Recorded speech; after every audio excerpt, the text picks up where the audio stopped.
Got a push notification to exercise caution because the United Healthcare shooter is still at large. I personally do not feel like I am on the shooter's radar because I am not the CEO of a highly divisive multi-billion-dollar insurance company.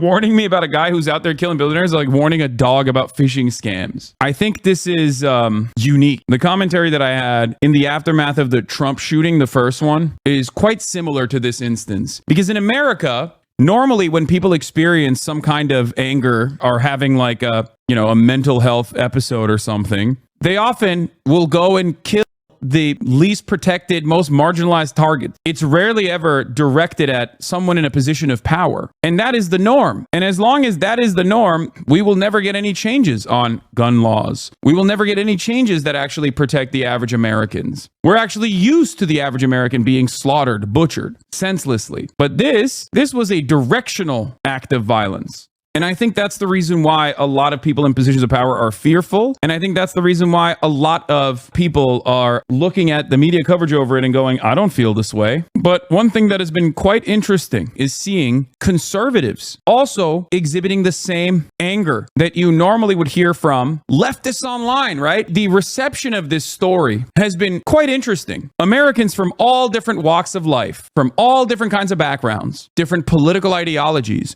that have all been fucked over directly by the privatized for-profit healthcare structure in this country also carry the same resentment that the shooter had. And that's precisely the reason why, while right-wingers and mainstream media, both liberals and conservative alike, are trying to maintain this civility aesthetic to say, people are celebrating this, like this is crazy. Normal conservatives, on the other hand, are like, of course people are celebrating this. What the fuck are you talking about? Look, people are naturally going to celebrate. This is on r/conservative. This man's death is an allegory for the failure of privatized healthcare as a whole. We can all relate. Prescriptions we can't afford. People we know who have been turned down. Healthcare or treatment due to insurance reasons. I'm a Republican and I'm not going to defend the failure of privatized healthcare. It's an absolute tragedy that people who don't have access to healthcare. I know that sounds like a lib talking point, but this is America. Healthcare should be just as great as the rest of our country. Complicit for over 7 million deaths, 1/3 claim denial rate, UHC being investigated for using algorithms that automatically deny claims. UHC has some of the highest healthcare premiums and costs. All the while, he was a CEO and making over $10 million a year. Also, he was being investigated for fraud, money laundering. This man did not have clean hands. I'm not justifying murder, just stating facts. And in America, healthcare costs are still higher than many countries around the world while providing subpar service compared to said countries. This act of violence, in and of itself, is ripping through the social fabric because this is vigilante justice. And that's, I wouldn't say unacceptable in every single circumstance, but like that is something that should not exist in a healthy society. But we are not living in a healthy society. And the very fact that people are also celebrating this vigilante justice means that there is like very deep-seated and valid resentment that people feel towards these institutions, understandably.